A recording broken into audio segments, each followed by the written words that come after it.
لله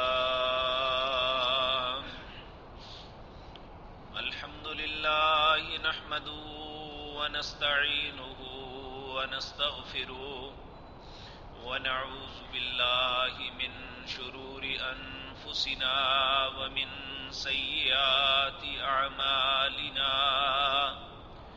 من يهده الله فلا مضل له ومن يضلل فلا هادي له وأشهد أن لا إله إلا الله وحده لا شريك له وأشهد أن محمدا عبده ورسوله أما بعد فإن خير الحديث كتاب الله وخير الحدي حدي محمد صلى الله عليه وسلم وشر الأمور محدثاتها وكل محدثة بدعة وكل بدعة ضلالة وكل ضلالة في النار رب اشرح لي صدري ويسر لي أمري واحلل عقدة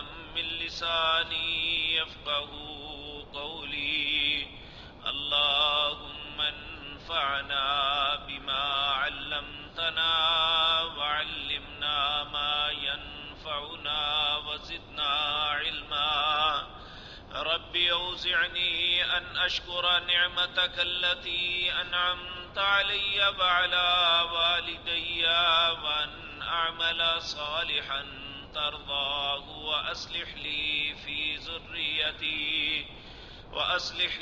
في ذريتي إني تبت إليك وإني من المسلمين أعوذ بالله السميع العليم من الشيطان الرجيم بسم الله الرحمن الرحيم كل نفس ذائقة الموت ونبلوكم بالشر والخير فتنة وإلينا ترجعون وإذا رآك الذين كفروا إن يتخذونك إلا هزوا أهذا الذي يذكر آلهتكم وهم بذكر الرحمن هم كافرون.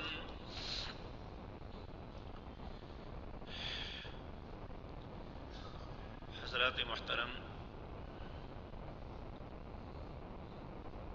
اس حقیقت سے کوئی انسان انکار نہیں کر سکتا، ہم میں سے ہر شخص جو بھی زندگی کے دن گزار رہا ہے اس کا انجام بالآخر موت ہے۔ ہم اس بات کو تسلیم کریں یا نہ کریں، اس سے نصیحت حاصل کریں یا نہ کریں، لیکن یہ ایک ایسی حقیقت ہے اگر انسان اس سے بھاگنا بھی چاہے تو نہیں بھاگ سکتا۔ اللہ رب العزت نے اس کے متعلق چیلنج کیا ہے۔ سورۃ واقعہ کے اندر اللہ فرماتے ہیں فلولا اذا بلغت الحلقوم، جب کسی شخص کی جان حلق میں آ جاتی ہے، وَأَنْتُمْ حِينَئِذٍ تَنْظُرُونَ، اس وقت تم پاس بیٹھے اسے دیکھ رہے ہوتے ہو کہ وہ کس کیفیت سے دوچار ہے۔ وَنَحْنُ أَقْرَبُ إِلَيْهِ مِنْكُمْ وَلَكِنْ لَا تُبْصِرُونَ، ہم تم سے زیادہ اس کے قریب ہیں لیکن تم ہمیں نہیں دیکھ سکتے۔ فَلَوْلَا إِن كُنتُمْ غَيْرَ مَدِينِينَ، اگر تم سمجھتے ہو کہ تمہارے اوپر کوئی طاقت قوت نہیں یا تم کسی کے زیر نگی نہیں ہو، ترجعونها ان کنتم صادقین، میں اس کی جان نکالنے لگا ہوں، تم واپس پلٹا کے دکھا دو۔ دنیا اپنی ترقی کے عروج پہ ہے، میڈیکل سائنس جو ہے وہ اتنے ایسے کارنامے انجام دے رہی ہے کہ عقل دنگ رہ جاتی ہے، لیکن آج تک اس چیلنج کا جواب میڈیکل سائنس بھی نہیں دے سکی۔ بلکہ یہ یاد رکھیں، جب بھی کسی شخص نے اس بات کا دعویٰ کیا ہے کہ ہم موت کو روک لیں گے، اللہ نے اسی وقت اس شخص کو موت دے کے دنیا کے سامنے ثابت کر دیا ہے کہ یہ جھوٹ بول رہا ہے، تمہارا رب سچا ہے۔ 1983 کی بات ہے، امریکہ کا ایک میڈیکل اسپیشلسٹ، اس نے دنیا کے سارے ڈاکٹرز کو اکٹھا کیا اور اکٹھا کر کے اس نے اپنی ریسرچ لوگوں کے سامنے بیان کی اور کہنے لگا کہ ہم انسانی بیماریوں میں جو سب سے اہم بیماری دل کی مرض ہے اس پہ قابو پا چکے ہیں، اب دل کی بیماری سے کوئی نہیں مرے گا۔ ابھی یہ کلمات اس کے زبان پہ ہیں کہ اب دل کی بیماری سے کوئی نہیں مرے گا، ہمارے پاس اس کا حل موجود ہے۔ اسی وقت اسے ہارٹ کا اٹیک ہوا، وہ گرا، لوگوں کے پہنچنے سے پہلے اس کی جان نکل چکی تھی۔ تو میرے عزیز بھائیو، ہم اس بات کو سمجھیں یا نہ سمجھیں، ہم اس بات سے نصیحت حاصل کریں یا نہ کریں، لیکن یہ ایک حقیقت ہے کہ موت اٹل ہے۔ کل نفس ذائقۃ الموت، ہر شخص نے موت کا ذائقہ چکھنا ہے، کوئی بھی موت سے نہیں بچ سکتا۔ وہ نیک ہے یا بد ہے، وہ اللہ کا انکار کرنے والا ہے یا اللہ کو ماننے والا ہے، کوئی بھی ہے، موت سے کوئی کسی کو فرار نہیں ہے۔ لیکن یاد رکھیں کہ موت سے پہلے جو وقت ہے یہ بھی ہمارا ایسا نہیں کہ ہم کھیل کود کے گزار لیں، بلکہ اللہ رب العزت یہاں فرما رہے ہیں، یہ سورۃ انبیاء ہے، اس کی آیت نمبر 35 ہے، اللہ کہتے ہیں کل نفس ذائقۃ الموت وَنَبْلُوكُمْ بِالشَّرِّ وَالْخَيْرِ فِتْنَةً۔ موت سے پہلے جو زندگی گزار رہے ہو، اس میں ہر جس شر میں مبتلا ہوتے ہو، جو تمہیں تکلیف پہنچتی ہے، وہ بھی تمہارے لیے آزمائش ہے، اور جو آسانیاں ملتی ہیں وہ بھی آزمائش ہے۔ اور یاد رکھیں میرے عزیز بھائیو، ایک شخص فقر میں مبتلا ہوتا ہے، اس کے لیے تو صرف ایک آزمائش ہے کہ وہ تنگ دست ہے، اور وہ اپنی فراوانی کے لیے دعا بھی مانگتا ہے، کوشش بھی کرتا ہے، لیکن جس کو اللہ نے فراوانیاں دی ہوئی ہے اس کے لیے دو آزمائشیں ہیں۔ ایک تو اللہ دیکھتا ہے کہ میں نے جو کچھ دیا ہے اس کا شکر کرتا ہے یا نہیں کرتا، اور دوسرا جو کچھ میں نے دیا ہے اس کو کس طرح خرچ کر رہا ہے، کس طریقے سے چل رہا ہے۔ اور یہاں اللہ رب العزت نے بڑی واضح بات فرمائی ہے کہ اس آزمائش میں، بیماری میں ممکن ہے بعض لوگ کامیاب ہو جائیں، لیکن تندرستی میں اور فقر میں ممکن ہے کچھ لوگ صبر کر کے کامیاب ہو جائیں، لیکن فراوانی میں الا ماشاء اللہ کوئی شخص ہی بچتا ہے، وگرنہ برباد ہو جاتے ہیں۔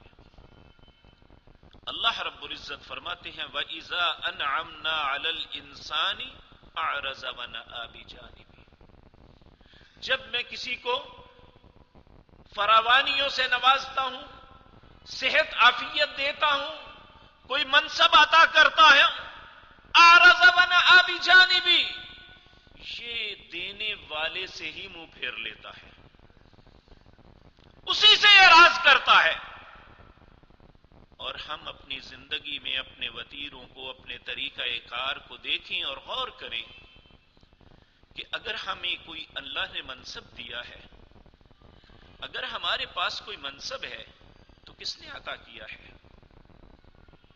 اگر ہمارے پاس مال و دولت ہے تو کس کا دیا ہوا ہے؟ اگر ہمارے پاس زندگی ہے تو یہ کس نے ہمیں ابھی تک بچا بچایا ہوا ہے، کتنے ہمارے دوست احباب ہیں جو بیماریوں میں مبتلا ہو کے اس دنیا کو چھوڑ کے جا چکے، کتنے ہم عمر ہیں جو کسی ایکسیڈنٹ میں اپنے سارے جسم کو کٹوا کے دنیا سے جا چکے، کتنے ہمارے دوست احباب ہیں جو اچانک گر کے اس دنیا فانی کو چھوڑ کے دارالبقاء میں اپنا بسیرا کر چکے۔ اگر ہم اب تک زندہ ہیں تو یہ کس کا احسان ہے؟ تو جس اللہ نے ہمیں یہ زندگی دی ہے، جس اللہ کی مہربانی سے ہمارے پاس فراوانیاں ہیں، جس کی رحمت میں ہم اپنے گھروں میں سکون کے ساتھ بستے ہیں، جس کی احسان اور کرم نوازی سے ہمارے کاروبار چل رہے ہیں، جس کی دی ہوئی وسعتوں کی وجہ سے ہم اور ہماری اولادیں عیش کر رہی ہیں، یہ کس کی عطا ہے؟ وَأَمَّا إِذَا مَا ابْتَلَاهُ رَبُّهُ فَأَكْرَمَهُ وَنَعَمَهُ فَيَقُولُ رَبِّ أَكْرَمَنِ۔ یہ عزتیں، یہ دولتیں، یہ آسانیاں، یہ فراوانیاں، یہ کس نے عطا کی ہوئی ہیں؟ لیکن میرے عزیز بھائیوں، جب اللہ کی عطاؤں پہ غور کریں کہ اللہ کی دی ہوئی نعمتوں سے ہم کیا کر رہے ہیں، تو ہمیں احساس ہوگا کہ ہم اللہ کا شکر ادا کرنے کے بجائے ہر قدم پہ اللہ کی نافرمانی کرتے ہیں۔ میرے عزیز بھائیو، ذرا سوچیں، آپ اپنے بچے کو ماہانہ خرچہ دیتے ہیں، اور آپ اس لیے دیتے ہیں کہ بیٹے یہ تیری فیس ہے، یہ تیری ٹیوشن کی فیس ہے، یہ تیرے ہاسٹل کی فیس ہے۔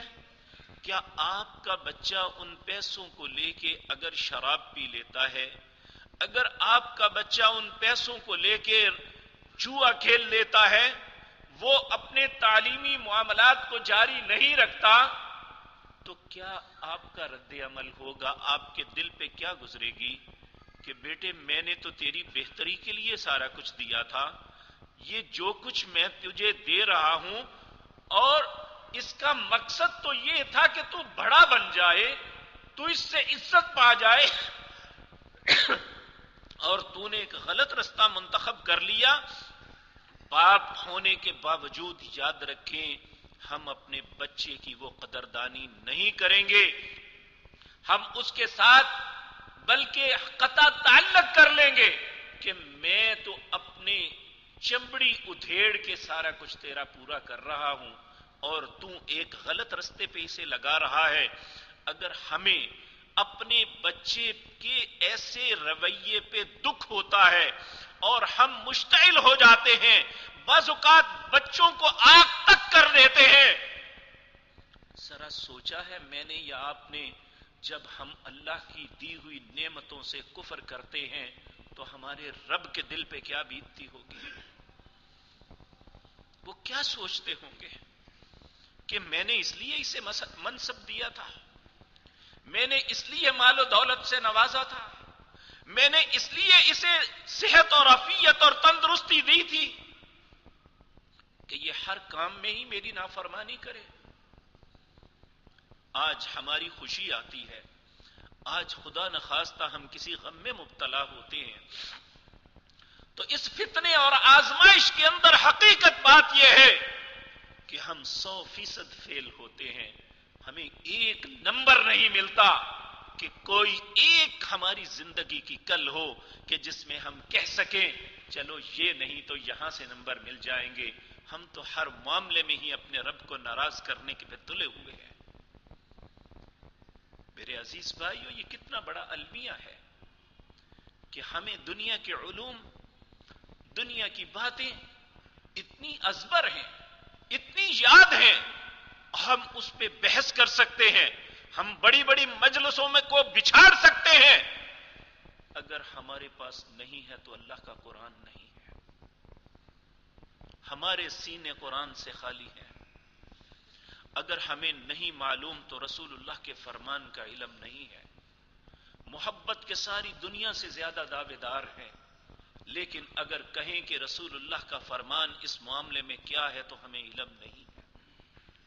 رسول اللہ نے وضو کیسے کیا ہمیں نہیں پتا، رسول اللہ نے نماز کیسے پڑھی نہیں پتا، اسی لیے تو مسلمان ہیں، ایک کلمہ پڑھتے ہیں، نمازیں مختلف ہیں، روزے مختلف ہیں، حج مختلف ہے، عمرہ مختلف ہے، علی ھذا القیاس زندگی کی کوئی بھی ایسی معاملی نہیں ہے، اور ہم ایک شیطان کے بہکاوے میں آ کے یہ کہتے ہیں، جھوٹ بولتے ہیں، رسول اللہ پہ بہتان لگاتے ہیں کہ یہ رسول اللہ کے مختلف طریقے ہیں جو آپ نے سارے لوگوں کو دیے، اور مختلف لوگ رسول اللہ کے طریقوں کو اپنا رہے ہیں۔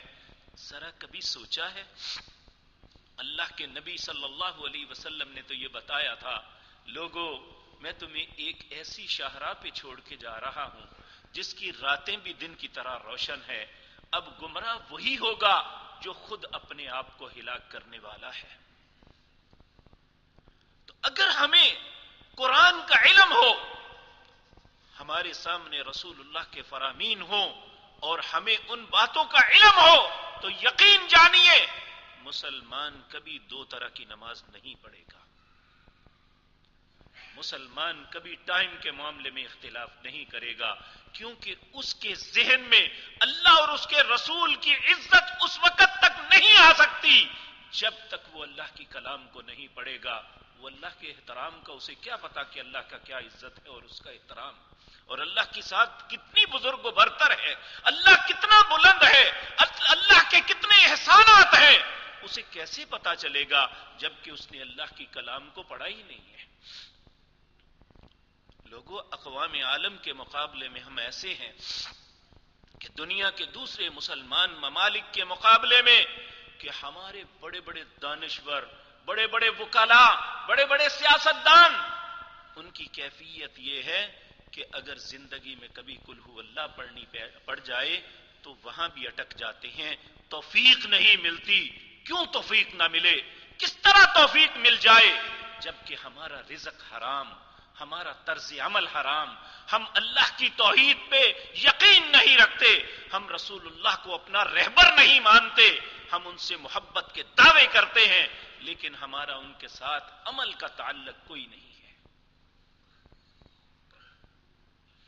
یہ ایک ایسی آزمائش ہے، ایسا فتنہ ہے جس میں ہم سب مبتلا ہیں کہ ہم زبان کے دعوے بڑے بلند ہیں ہمارے، لیکن اگر ہمارا عمل دیکھا جائے تو ہمارے عمل میں کوئی ایسی چیز نظر نہیں آتی کہ جس پہ فخر کر کے کہا جائے کہ اے میرے مالک و خالق، میں نے یہ تیری رضا کے لیے کیا تھا۔ اللہ کو تو صرف وہ عمل چاہیے۔ سورۃ دہر میں اللہ فرماتے ہیں، انما نطعمکم لوجہ اللہ لا نرید منکم جزاء ولا شکورا، میرے تو وہ ہے جو اگر کسی کو کھلاتے ہیں تو صرف مجھے راضی کرنے کے لیے، اور انہیں بھی کہتے ہیں جن پہ احسان کر رہے ہیں، انما نطعمکم لوجہ اللہ، ہم نے تم کو کھلایا ہے کسی احسان کے لیے نہیں، ہم نے تو صرف اللہ کے لیے کھلایا ہے۔ لا نرید منکم جزاء، تم سے کسی بدلے کے طالب نہیں ہے، ولا شکورا، ہم یہ بھی نہیں کہتے کہ تم ہمارا شکریہ ادا کرو۔ ہم نے تو کسی کے لیے دعا بھی مانگنی ہو تو کیمرہ بلاتے ہیں کہ بھائی دعا مانگنے لگے ہیں، ہماری تصویر کھینچ کے اخبار میں لگا دینا۔ یہ ہماری ریاکاریاں ہیں، یہ ایسی کیفیتیں ہیں جن میں ہم مبتلا ہیں من حیث القوم، اور پھر ہم یہ سمجھتے ہیں کہ ہم کوئی اللہ پہ احسان کر رہے ہیں۔ میرے عزیز بھائیوں، ہمیں ان فتنوں سے نکلنا ہوگا۔ بحیثیت مسلمان ہمیں اپنے رب کی قدر جاننی ہوگی، کیونکہ اللہ رب العزت نے فرمایا وما قدر اللہ حق قدرہ، لوگوں جو اللہ کی قدر کرنے کا حق تھا تم نے نہیں کی۔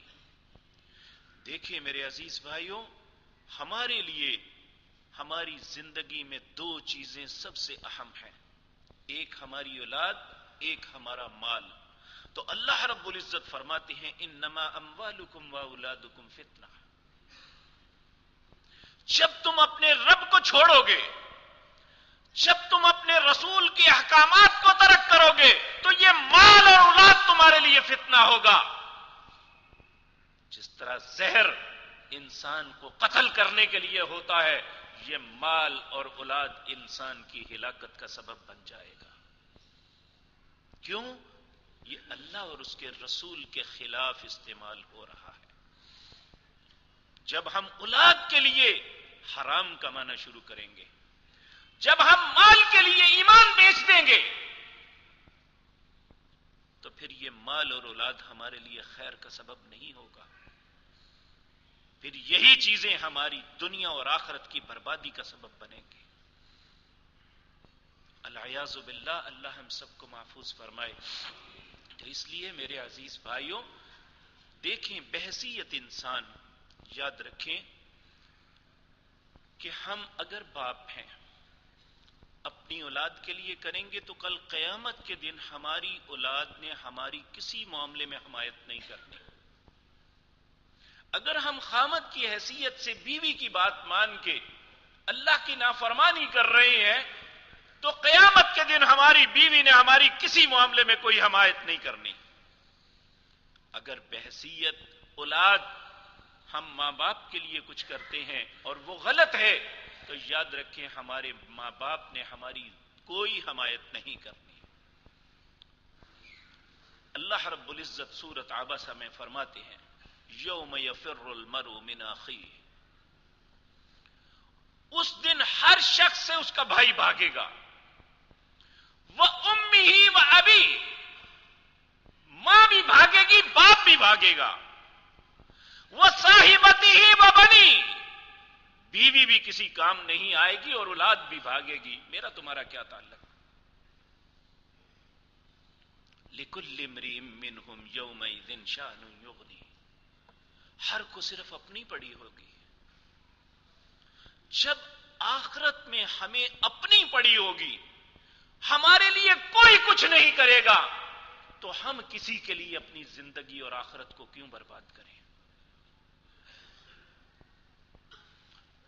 ہم کیوں اپنی اولاد کے لیے حرام کمائیں؟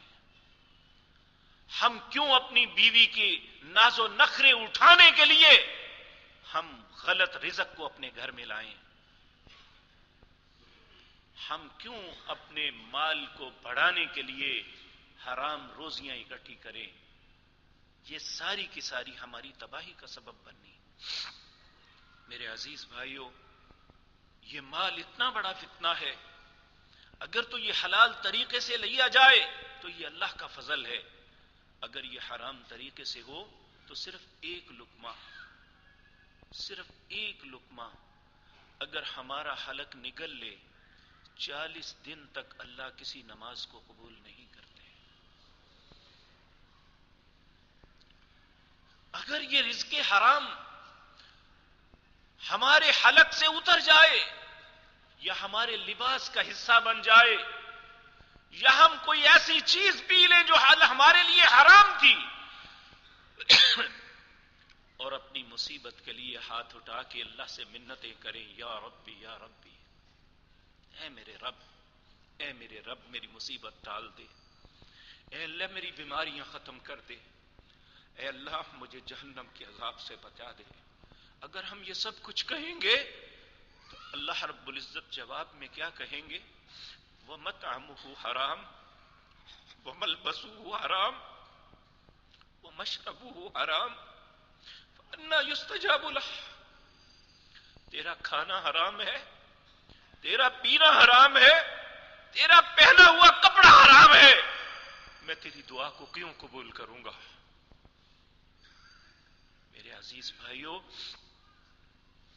آج دنیا یہ دار الامتحان نہیں ہے، دار الجزا نہیں ہے، دار الامتحان ہے۔ یہاں کسی نے نہیں کہنا کہ آپ سوال غلط کر رہے ہو، یہاں جو بھی کر رہے ہیں ہمیں اجازت ہے، کرتے چلے جاؤ، لیکن جس وقت آئے گا رزلٹ کا اور اس وقت یہی کہا جائے گا وَإِنَّمَا تُوَفَّوْنَ أُجُورَكُمْ، جو کیا تھا اس کا بدلہ لے لو۔ اس وقت یہ نہیں پوچھا جائے گا تم نے کیوں کیا تھا، یہ کیوں نہیں کیا تھا، اس وقت یہی ہوگا وَإِنَّمَا تُوَفَّوْنَ أُجُورَكُمْ، یہ جو کیا تھا اس کا بدلہ ہے، لے لو۔ اور ہم نہ چاہتے ہوئے بھی اس بدلے کو لینا پڑے گا۔ وَأَمَّا مَنْ أُوتِيَ كِتَابَهُ بِشِمَالِهِ فَيَقُولُ يَا لَيْتَنِي لَمْ أُوتَ كِتَابِيَهْ ولم ادری ما حسابیہ یا لیتہا کانت القاضیہ ما اغنی عنی مالیہ ہلک عنی سلطانیہ خذوہ فغلوہ ثم الجحیم صلوہ ثم فی سلسلۃ ذرعها 70 ذراعا فاسلکوہ. جب کسی کے نامہ اعمال کو بائیں ہاتھ میں پکڑایا جائے گا، وَأَمَّا مَنْ أُوتِيَ كِتَابَهُ بِشِمَالِهِ فَيَقُولُ، پھر وہ انسان کیا کہے گا؟ یا لیتنی لموت کتابی، کاش مجھے یہ کبھی نہ ملتا. وَلَمْ أَدْرِ مَا حِسَابِيَّ، میں اپنے حساب کو کبھی نہ دیکھتا. یا لیتہا کانت القاضیہ، ہائے افسوس ایسا فیصلہ میرے خلاف آ گیا. ما اغنا عنی مالیہ، میرے مال نے مجھے کچھ بھی فائدہ نہ دیا. ما اغنا عنی مالیہ، جس مال کے لیے دن رات میں اور آپ سب کچھ کر رہے ہیں، ما اغنا عنی مالیہ، اس مال نے کوئی فائدہ نہیں دیا. ہلک عنی سلطانیہ، ساری دلیلیں میرے خلاف آ گئی. خذوہ فغلوہ، پھر حکم ہوگا اسے پکڑ کے گھسیٹو. ثم الجحیم صلوہ، اسے جہنم کی طرف لے جاؤ. ثم فی سلسلۃ ذرعها 70 ذراعا فاسلکوہ، 70 ہاتھ لمبی زنجیر سے باندھ دو، یہ جہنم کی آگ میں جلتا ہوا تڑپ بھی نہ سکے. یہ اتنا بڑا فتنہ اور آزمائش، اور ہم سبز کھیتی سمجھ کے کھائے جا رہے ہیں. تو میرے عزیز بھائیو، سب سے پہلے ایک مسلمان ہونے کی حیثیت سے ہمیں اس فتنے کے اندر اپنے آپ کو محفوظ رکھنا ہے کہ رزق لینا ہے تو حلال. نبی کریم صلی اللہ علیہ وسلم نے ارشاد فرمایا، فیصلے کا دن 50,000 سال کا ہوگا. ابن آدم میں سے کوئی بھی اپنے دونوں قدموں میں سے ایک قدم ہلا نہیں سکے گا جب تک 4 چیزوں کا جواب نہیں دے لے گا. سب سے پہلا سوال، میں نے تمہیں زندگی دی کہاں برباد کی؟ میں نے جوانی دی کہاں غرق کی؟ اور مال کے متعلق 2 سوال ہوں گے، بتا مال کمایا کہاں سے، اور پھر دوسرا یہ بتا کما کے خرچ کہاں کیا تھا. نہ اس معاملے میں کمانے میں آزاد ہے، نہ خرچ کرنے میں آزاد ہے. ہم سمجھتے ہیں کہ یہ میرا ہے اور میں جیسے چاہوں کروں. میرے عزیز بھائیوں، اگر ہم مسلمان ہیں تو مسلمان کے لیے یہ پابندی ہے، نہ وہ کمانے میں آزاد ہے، نہ وہ خرچ کرنے میں آزاد ہے. کیوں پابندی ہے؟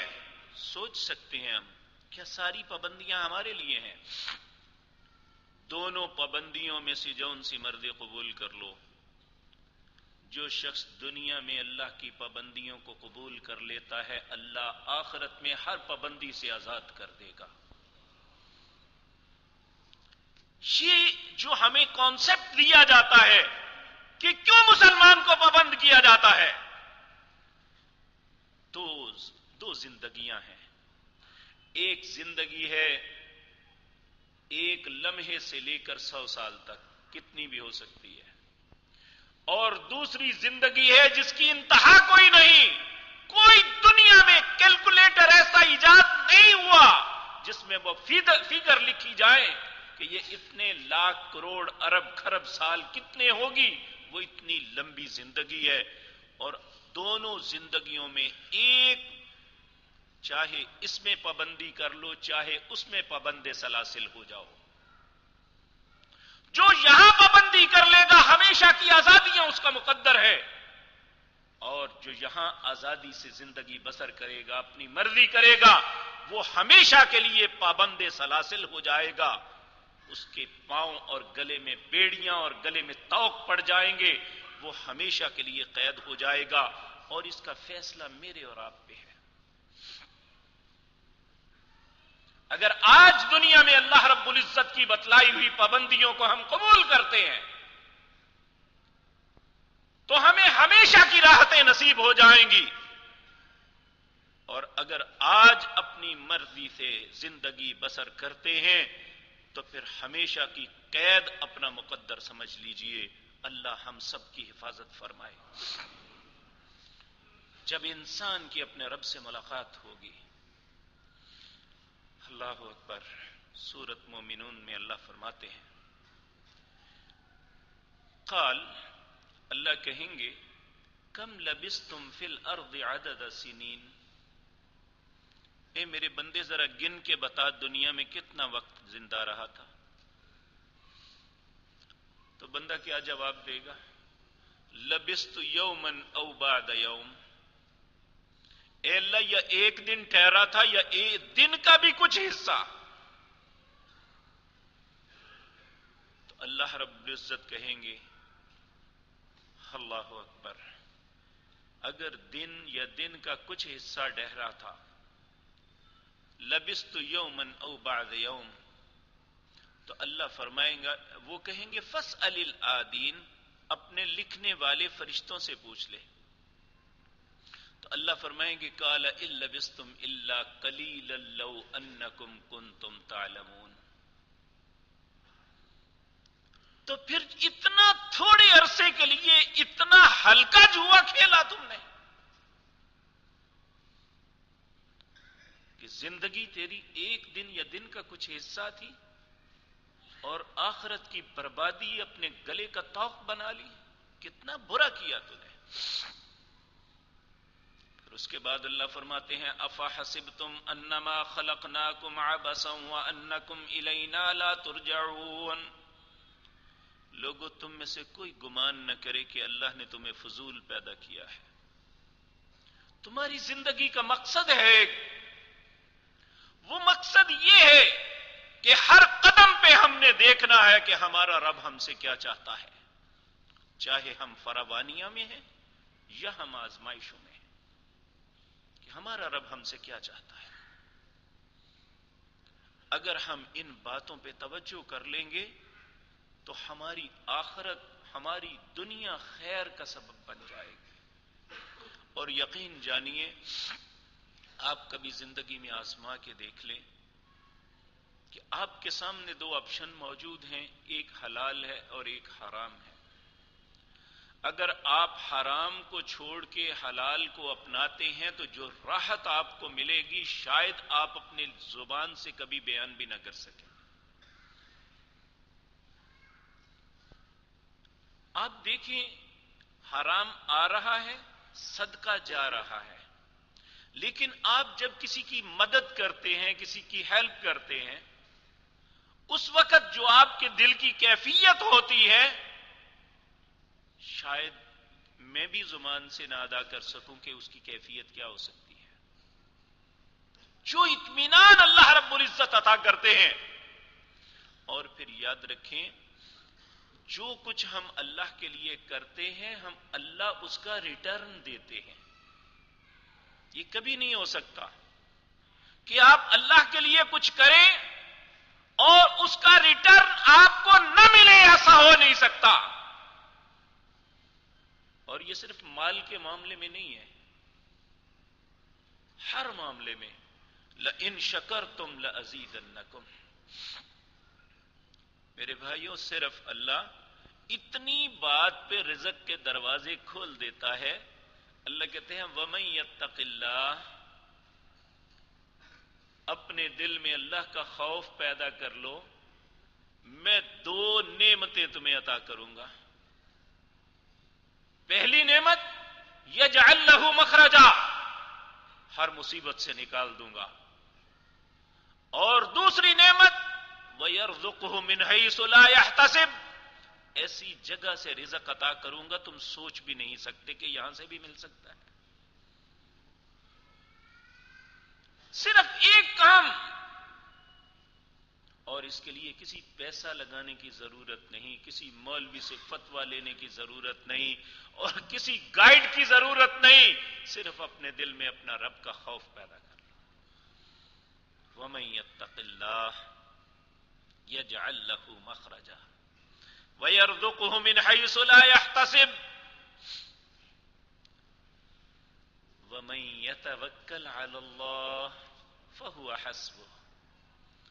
جو اپنے رب پہ بھروسہ کر لے گا اللہ اس کے لیے کافی ہو جائے گا. اس کی زندگی کا کوئی معاملہ مشکل نہیں رہے گا. آج ہم اپنے مولوی صاحب پہ توکل کرتے ہیں, اپنے ڈاکٹر صاحب سے پہ توکل کرتے ہیں, اپنے دوست اور ماں باپ پہ توکل کرتے ہیں, یہ میرے لیے کرے گا, لیکن نہیں کرتے تو اپنے رب پہ بھروسہ نہیں کرتے. اگر ڈاکٹر نے دعا دینی ہے, اگر کسی طبیب نے دوا دینی ہے, تو جب تک اس دوا کے اندر مالک نے شفا نہیں ڈالنی نہیں ملے گی. اگر ماں باپ بھی اپنی اولاد کے لیے کچھ کرتے ہیں تو جب تک اس کام کے اندر خیر اور برکت مالک نہیں ڈالے گا کچھ نہیں ہوگا.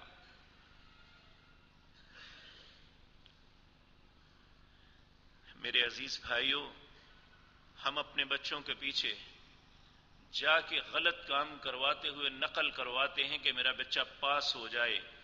کاش کبھی کسی کونے پہ بیٹھ کے ہاتھ اٹھا کے آنکھوں سے آنسو نکال کے اللہ سے کہہ دو کہ اے اللہ میرے بیٹے کا پرچہ آسان کر دے, تو دیکھنا تمہاری نقل سے بہتر کر کے نہ آیا تو میرا گریبان پکڑ لینا. ہر کام میں ہم غلطی کرتے ہیں اور پھر کہتے ہیں سکون ہمارے گھر کا مقدر بن جائے. کس طرح ہو سکتا ہے؟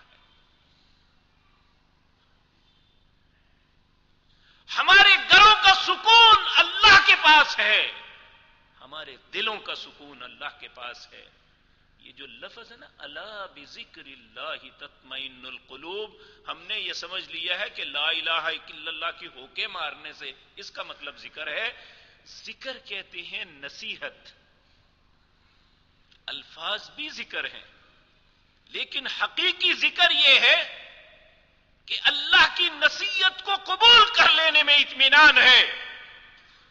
کہ اللہ کہتا ہے یہ کرو, جب کریں گے تو اطمینان ملے گا, نہیں کریں گے تو بے اطمینانی ہوگی. صرف وظیفے کر لینے سے سب کچھ نہیں ہوگا. کہ ہم دیکھیں حضرت یونس علیہ السلام نے ایک مرتبہ ایک کلمہ بولا تھا, لا الہ الا انت سبحانک انی کنت من الظالمین. اور ہمارے گھروں میں گٹلیاں رکھ کے 3-3 4-4 لاکھ مرتبہ پڑھا جاتا ہے لیکن اس کے اثرات نہیں ملتے. اور کہتے ہیں ہم نے آیت کریمہ پڑھایا تھا جی. اب وہاں پہ ہر خاتون یا مرد بیٹھ کے پڑھنے والے کے ذہن میں یہ نہیں ہے کہ ہم کہہ کیا رہے ہیں, کس کو کہہ رہے ہیں. صرف یہ ہے کہ ان کلمات کو اتنی مرتبہ پڑھ کے جانا ہے بس.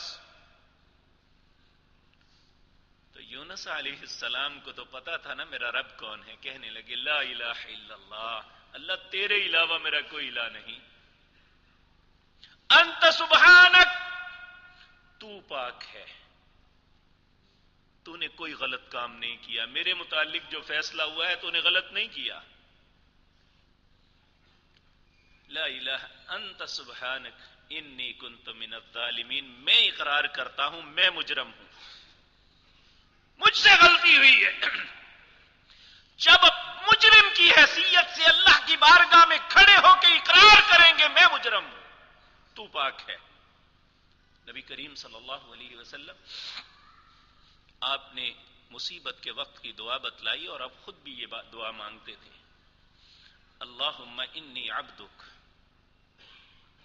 اے اللہ میں تیرا بندہ ہوں, میں تیرا غلام ہوں. وابن عبدک, میرا باپ بھی تیرا غلام ہے. وابن امتک, اے اللہ میری ماں بھی تیری لونڈی ہے. یعنی کتنا عاجزی کا اظہار. ناصیتی بیدک, اللہ میری پیشانی تیرے ہاتھ میں ہے. ماذن فی حکمک, تیرا ہر حکم مجھ پہ نافذ العمل ہے, جو تو چاہتا ہے وہ ہو سکتا ہے. لیکن عدل فی قضاؤک، تیرا کوئی بھی فیصلہ عدل سے خالی نہیں ہے. یہ جو مصیبت مجھ پہ آئی ہے، یہ تو نے کوئی مجھ پہ ظلم نہیں کیا، تیرا ہر فیصلہ عدل پہ مبنی ہے. ما اصاب من مصیبت فبما کسبت ایدیہم، میں اقرار کرتا ہوں جو مصیبت آتی ہے ہماری اپنی کرتوتوں کی وجہ سے آتی ہے. عدل فی قضاؤک، اے اللہ تیرا ہر فیصلہ عدل پہ مبنی ہے. لیکن اسألک بکل اسم هو لک سمیت بہ نفسک، اے اللہ میں تیرے ہر نام کے ساتھ تجھے بلاتا ہوں جو تو نے اپنا رکھا. او احد من خلقک، یا اپنی مخلوق میں سے کسی کو سکھلایا. او علمتہ احد من خلقک او استأثرت به فی علم الغیب عندک، شاہ اپنے پاس غیب کے خزانوں میں تم نے اپنے نام کو چھپا رکھے ہیں. ان تجعل القرآن العظیم ربیع قلبی، اے اللہ اس قرآن کو میرے سینے کی بہار بنا. پہلے کہا کہ میرے سینے کو قرآن کا مرکز بنا دے. وجلا احزاننا، اور پھر کہا کہ میرے غموں کا مداوا بھی بنا دے. وذهاب غمومنا وحمومنا، میری مصیبتوں اور تکلیفوں کا مداوا کر دے اس کی وجہ سے. لیکن پہلے کہا کہ قرآن کو میرے سینے کی بہار بنا، پھر یہ کام کرنا. تو اگر ہم بھی یہ چاہتے ہیں کہ ہمارے غموں کا مداوا ہو جائے، ہماری مصیبتیں ٹل جائیں، ہماری آزمائشیں ختم ہو جائیں، ہمارے معاش میں وسعتیں آ جائیں، ہمارے گھروں کی بیماریاں ختم ہو جائیں، تو قرآن کو اپنے سینے کی بہار بنا لیں. نبی صلی اللہ علیہ وسلم نے فرمایا جس کو قرآن کی تلاوت نے کسی اور کام سے روکے رکھا، یعنی وہ دعا بھی نہیں مانگ سکا، صرف قرآن کی تلاوت ہی کرتا رہا، اللہ اس قرآن کی تلاوت کی وجہ سے اس کی ہر حاجت کو پورا کر دے گے، ہر مصیبت کو ٹال دیں گے. تو میرے عزیز بھائیوں، ہم بھی زندگی کی مختلف آزمائشوں کے اندر گھرے ہوئے ہیں. ایک مسلمان کی حیثیت سے ہمیں ان کے ساتھ کس طرح نبر آزما ہونا ہے. تو سب سے پہلی بات یہی ہے کہ ہم اپنا تعلق قرآن کریم کے ساتھ جوڑیں. اللہ رب العزت کی، نبی صلی اللہ علیہ وسلم نے فرمایا یہی حبل اللہ، یہ قرآن ہے، اس کا ایک سرا اللہ کے ہاتھ میں ہے اور دوسرا لوگوں کے پاس ہے. جو قرآن کو تھامے گا وہ عروۃ الوثقی، اس مضبوط کڑے کو پکڑ لے گا جس کا دوسرا سرا اللہ کے ہاتھ میں ہے. تو اگر ہم چاہتے ہیں کہ ہمارا تعلق اللہ سے بن جائے تو صرف ایک واحد ذریعہ ہے کہ ہم اللہ سے دوستی ہماری ہو سکتی ہے تو قرآن کی وجہ سے ہو سکتی ہے. اور دوسرا، اس قرآن کی تفسیر، اس قرآن کو پہ عمل کرنے کا طریقہ، اللہ نے دنیا کے اندر جس شخصیت کو سکھایا ان کا نام محمد الرسول اللہ صلی اللہ علیہ وسلم. جب تک ہم اس طریقے کو نہیں اپنائیں گے قرآن سے ہمارا تعلق نہیں بن سکتا. تو ان ساری بیماریوں کا، ان ساری تکلیفوں کا حل ایک ہی ہے. رسول اللہ صلی اللہ علیہ وسلم نے فرمایا ترکت فیکم امرین لن تضلوا ما تمسکتم بہما کتاب اللہ و سنتی. لوگوں، دو چیزیں چھوڑ کے جا رہا ہوں، جب تک ان دونوں کو تھامے رکھو گے گمراہی نہیں آئے گی، تکلیفیں مصیبتیں نہیں بنیں گی. جب امت نے اس کو تھاما ہے اللہ نے ہر مصیبت ٹال دی ہے. جب انہوں نے قرآن کو پھینک دیا، اپنے رسول کے احکامات کو نظر انداز کر دیا، مصیبتوں نے ان کو گھیر لیا ہے. آج امت کے بچنے کی واحد ایک ہی رستہ ہے، وہ اللہ کی کتاب قرآن اور محمد الرسول اللہ کا طریقہ ہے. اور حضرت امام مالک رحمت اللہ علیہ کا ایک قول ہے، آپ نے فرمایا واللہ، مجھے اللہ کی قسم ہے، لن یصلح هذه الامہ، اس امت کی کبھی اصلاح نہیں ہو سکتی جب تک یہ اس طریقے کو نہیں اپنائیں گے جس کو سب سے پہلے لوگوں نے اپنایا، یعنی صحابہ کرام رضوان اللہ علیہم اجمعین. جب تک ہم اس طریقے کو نہیں اپنائیں گے جنہوں نے نہ اپنی جان کی پرواہ کی، نہ اپنی اولاد کی پرواہ کی، نہ اپنے مفادات کو دیکھا، صرف ایک ہی بات دیکھی، اللہ کا حکم کیا ہے اور رسول اللہ کا طریقہ کیا ہے صلی اللہ علیہ وسلم. جب تک ہم اس رستے کو نہیں اپنائیں گے ہماری اصلاح ممکن نہیں ہے. اور اگر ہم چاہتے ہیں ہماری اصلاح ہو جائے تو اللہ رب العزت سے پھر ان فتنوں کی پناہ مانگے. نبی کریم صلی اللہ علیہ وسلم نے فرمایا اللہ نے یہ مجھے حکم دیا ہے اور میں تمہیں اس بات کی تلقین کرتا ہوں، تعوذوا باللہ من الفتن، فتنوں سے اللہ کی پناہ طلب کیا کرو، ما ظہر منہا وما بطن، جو ظاہری فتنے ہیں ان سے بھی اور جو پوشیدہ ہیں جو ہمیں نظر نہیں آتے ان سے بھی اللہ کی پناہ طلب کرو.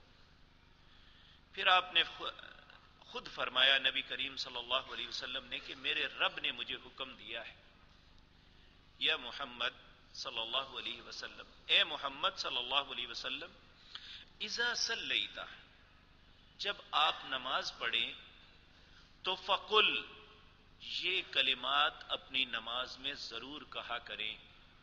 کیا؟ اللہم انی اسألک فعل الخیرات وترک المنکرات وحب المساکین، اے اللہ میں تجھ سے سوال کرتا ہوں اچھے کاموں کے کرنے کا اور برے کاموں کو چھوڑنے کا تجھ سے سوال کرتا ہوں، اور اے اللہ میں مسکینوں سے محبت کا سوال تجھ سے کرتا ہوں، کیونکہ مسکینوں سے محبت ہی انسان کی بلندی کی علامت ہے. متکبر ہونا یہ اللہ کی نظروں میں اچھا نہیں ہے. انسان مساکین سے محبت کرے تو یہ اللہ کی نظروں میں باعزت شخصوں میں شامل ہو جاتا ہے. اللہ ہمارے نصیب میں کر دے. آپ نے فرمایا پھر اللہ سے یہ کہو وَإِذَا عَرَضْتَ بِعِبَادِكَ فِتْنَةً فَاقْبِضْنِي إِلَيْكَ غَيْرَ مَفْتُونٍ، اے اللہ جب تو اپنے بندوں کو آزمائش میں مبتلا کرنے کا ارادہ کرے تو پھر میری التجا تجھ سے یہ ہے کہ تو مجھے موت دے دے. فَاقْبِضْنِي، میری جان کو قبض کر لے اپنی طرف، غیر مفتون، اے اللہ میری تیرے حضور منت ہے مجھے کسی فتنے میں مبتلا نہ کرنا. تو فتنے میں مبتلا ہونے سے انسان دنیا اور آخرت کی بربادی کا اس کا مقدر بن جاتی ہے. الا ماشاء اللہ، اللہ ان فتنوں میں جو اس وقت دنیا میں پھیلے ہوئے ہیں اللہ ان میں ہماری حفاظت فرمائے اور ہمیں اپنی پناہ میں رکھے. اے اللہ ہم بھی تجھ سے التجا کرتے ہیں، ہم سب کو نیکی کی توفیق بخش دے. اے اللہ برائیوں سے نفرت پیدا کر دے. اے اللہ مسکینوں سے محبت پیدا کر دے. اے اللہ اپنے نبی کے طریقے پہ چلنے کی توفیق عطا فرما دے. اے اللہ قرآن کو ہمارے سینے کی بہار بنا دے. اقول قولی ھذا